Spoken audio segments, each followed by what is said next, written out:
Hey everybody. I thought I'd just quickly go through some of the stuff I found this month so far. It's only 11 days into the month, I guess, but what the heck, because I don't know. That's just the way my videos go these days. So here's a picture of a multi-tip charger that I got, and yeah, I just thought this is a pretty cool. Whoops! Wow! Whoa! Are we gonna be able to do this here? Let's see. Okay, there we go. This is how I make videos with a phone and a crappy picture viewer type thing here. Anyway, it has 13 tips. Why is this important? Well, as you might have noticed, I pick up a lot of different types of laptops, and having all these different tips can really be handy if I don't happen to have a charger of the type required to use a laptop. So in theory, I could take this even to my local thrift store and test a system that doesn't have a charger, and I can't find a charger on the rack, and I can just make sure it powers on, because that's my big challenge. I can fix a lot of stuff. I can't fix something that doesn't power on. I've had a couple of those. I just cannot figure out what the problem is with the motherboard. It could be a capacitor issue. Who knows? It could be a trace issue. There's a lot of different things that it could be, and hunting it down is really hard. So these are the tips. So I really like the idea it had so many, good variety, and kind of the ones that I like to work with. Now here is a series I've been watching, Alien Earth. I don't know, have you been watching this? I think I'm up to the 6th episode. The first couple episodes are really engaging, and then there was sort of like a lull in between that was like, they're telling the backstory, and then now it's starting to pick up again. I hope it does really well. I like the Alien franchise in general, and I think that expanding it into a TV series is really good because it helps to add different characters, even different monsters to the whole thing. I've enjoyed it. Okay, so this is that Asus K501L from 2015, as we can see. This is it, and it's of course been refurbished and it works great. And I of course had to buy a hard drive, you'll see later. And yeah, really happy with this purchase. I'm into Linux, but only on a very surface level. And I thought, you know, to really understand Linux better, I should grab a book on the Linux command line. So I picked that up at Value Village, along with, not this, I didn't buy this, I watched this. So this is, okay, so one of the things I do is I happen to watch a few different people who like horror movies and, you know, those kinds of things. I'm not a huge horror movie fan, but, you know, like one of the things I like about some of these horror movies is they actually keep you glued to the screen. They have sort of a appeal from that standpoint. So this one I watched on suggestion from someone a YouTuber that I follow, and I was not disappointed. This is actually pretty funny. It's a 70s movie called Blood Tide, and I'll be honest with you, it wasn't that bad. I mean, if you can look beyond the fact that it's 70s. So yeah, it's easy to get a hold of out there on the internet. Yeah, another book. So I'm interested like in programming a bit. So one of the authors I really like is Deedle and Deedle, and the reason I like these two authors is because I took a course in college, and they use Deedle and Deedle with the course, and they're really good books. So I saw this one, the 6th edition. I thought, you know what? let's give this thing a try. C programming. I think C is a really solid programming language to know because it forms the foundation for almost all deeper level programming. So, you know, next to, I guess, assembly, the lowest you can really go is C in terms of interacting with the system. So that's one of the reasons why, excuse me, not the burps, I picked that one up. This is my latest find. We'll be getting into that today. This is a Gigabyte keyboard. It is the Force K81, and yeah, really like it. It's good. It's got red switches. We'll get into that. Java, there's the other language I've always thought is really a good language to understand because so much is programmed in Java today, and it has, you know, a connection to C, C++. So if you understand C and C++, Java isn't such a big leap. So there's that. This is the hard drive I purchased for my laptop. This is a nice mouse. I think I went over this already. A great wireless mouse, gaming mouse. I got one of these. This is a great like little mobile mouse. I pick these up all the time. This is one of my favorite desktop mice because of its ability to, like the scroll wheel I really like. It has sort of like this ratchetless and then ratcheted sort of setting. Really cool mouse, love it. Got this because it's a classic and I remember from way back in the day. And believe it or not, these mice, they still actually hold up pretty well. And especially if you have a certain type of keyboard. So I usually get these mice to match up with an older keyboard that I might have, which I have a few. Been getting rid of some of my older keyboards because frankly, once you have mechanical keyboards, you kind of don't go back, but yeah, this is a classic. This is another mobile mouse. I really like these. I think they're actually better than the latest versions of Microsoft's mice. So I picked that up.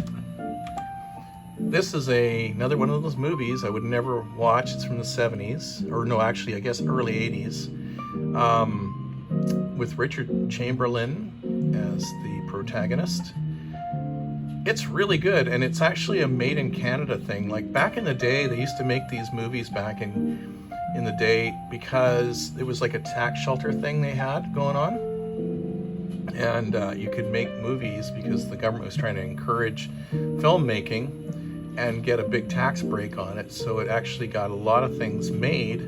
Some of them never actually saw the light of day, but there's the odd gem that came out of it. I think this is one of them. So Murder by Phone, also known as Bells. Watched that, it was great. I really enjoyed it. Couldn't take my eyes off it. Really good. And here's a power supply, like we talked about. Sometimes you need power supplies for these laptops. Well, I got this one. It's an ON version. So ON is a brand of Walmart, you might notice. And this is one of their, what do you call it? Power supplies for laptops as a replacement power supply. Got this, picked this up from Value Village. It's a Roku 3. Why do I have a Roku 3? Because Roku, I guess I should be saying, because I had a Roku 1, and this uses the same remote. You can adjust, set it up to use the same remote, and it's so much better. The processor inside is just so much faster. And I do have a TV downstairs. It is just like a HD TV, and this is the ideal situation for it. And it's a great replacement for my Roku 1. The Roku 1 can be donated to Value Village at this point because it's so useless. But anyway, found that. Yep. Why would I buy this? Well, I do have Office. I use it a lot, and Shelley Cashman was one of those authors in college that I'm familiar with. who makes really good, like comprehensive instructional manuals. So this one here I picked up because, you know, it should be applicable to my current version of Office, as well as like a little bit more backward compatible with the other versions of Office that I use. And I always appreciate learning a few things that I didn't know about Office products. So, yes, getting back to movies. Well, Netflix. I don't know if you have a Netflix. If you have a Netflix subscription, of course, you probably saw this movie. This was goofy, but, you know, it was a way to spend an evening.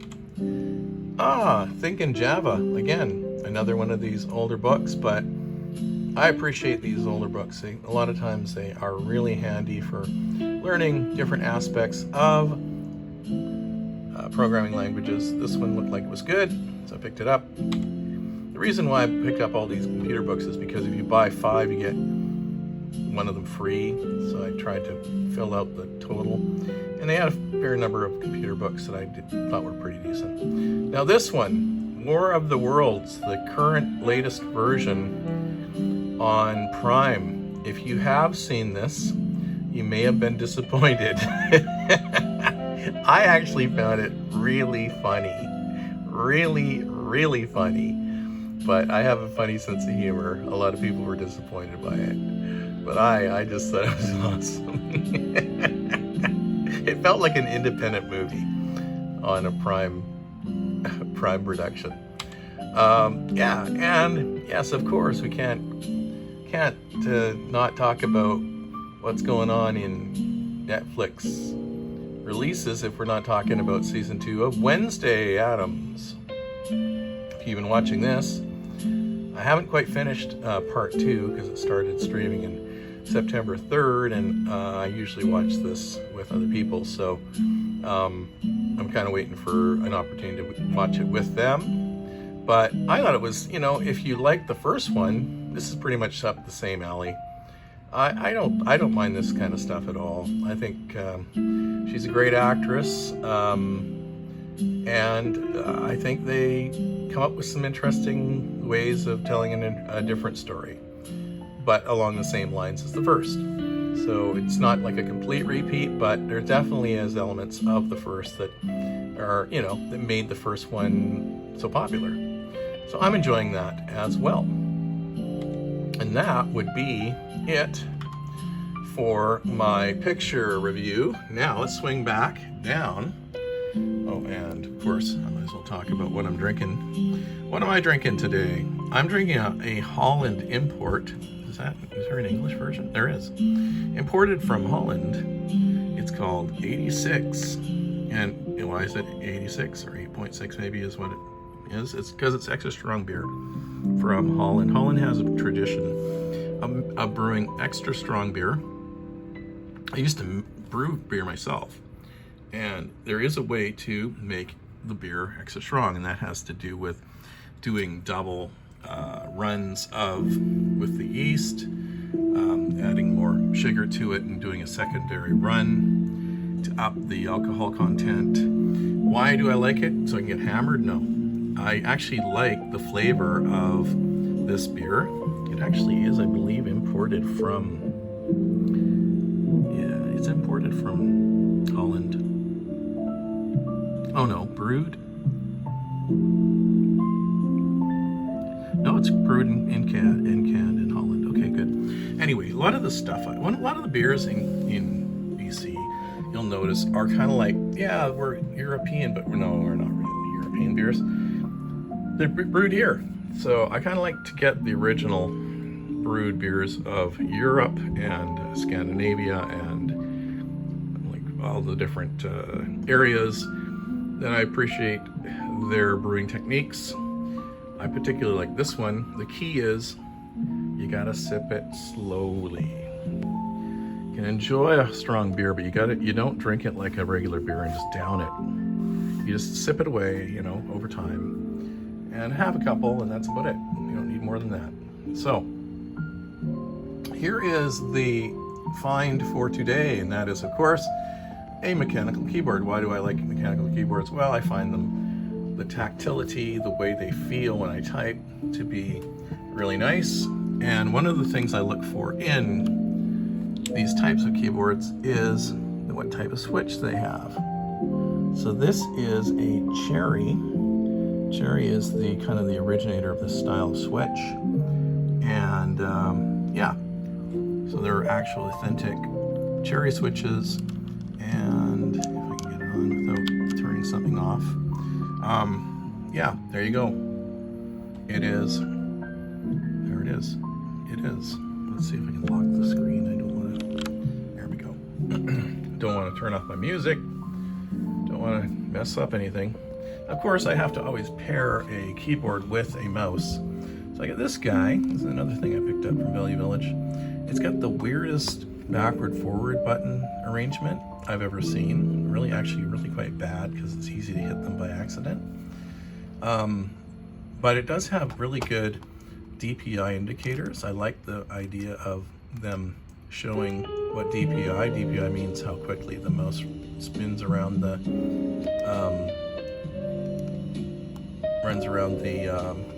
screen. Yeah, very basic, sort of, you know, it's a, I believe it's a laser mouse, meaning it doesn't have that bright light or anything. It's a laser-based mouse. Its tracking is very good. And of course, it's an Asus ROG, which is the Republic of Gaming. It's one of their mice.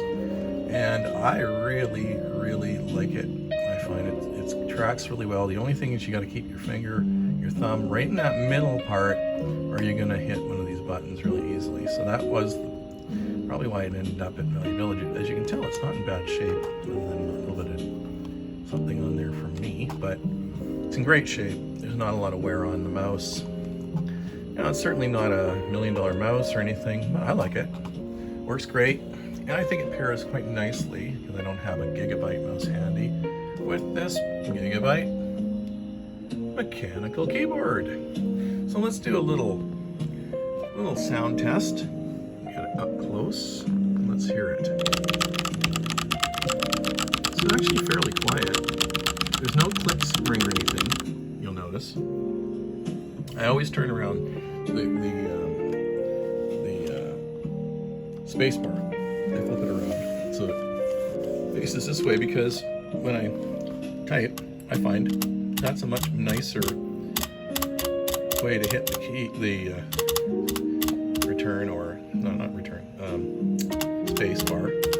Way better to hit it this way than the other way around, because then it just isn't, it's just hard on your thumb. And if you do a lot of typing for your living, then yes, you'll appreciate those tiny things. Yeah, so it doesn't require any software or anything. Very basic. It has the Windows lockout key here, dedicated. The light goes on when you hit it. That's more for our gaming thing. Don't really care much for that, but everything else is very standard. And then of course it has these function keys. So you got to use the function here. Function key gives you open up your browser to a blank page. You know, your media controls right here. All your media controls. Open up your dedicated music player. Open up your email. This one's a different one I haven't seen before. It actually opens up your device, task manager. So it opens up the task manager, and of course the calculator. So that's basically it. There's nothing too excitingly different about this keyboard, but I do appreciate the red switches. I don't know what the difference between red switches and brown switches are. It might have to do with the weight of the springs. I find these work just fine for me. I don't even mind the blue switches, which have a little bit of a click spring, which is quite clicky. Or click bar, I guess they have in them. Anyway, I don't even mind those so much. I just, I don't see much point in having all this kind of gimmickry with these switches and springs and whatever, what have you. I don't value that sort of thing very much. It just makes them noisier. But some people say, you know, that there's a tactile bump, and this doesn't have a, maybe it's more of a linear switch. I don't feel any tactile bump. I don't really know how that would really benefit you that much. I find I type the way I type, and they just make different sounds a lot of times, or they have a, like I've had black switches that are really hard to press, like it's surprising. I don't know why they made those, maybe for the heavy-handed. I find them tiring to type on for long periods of time.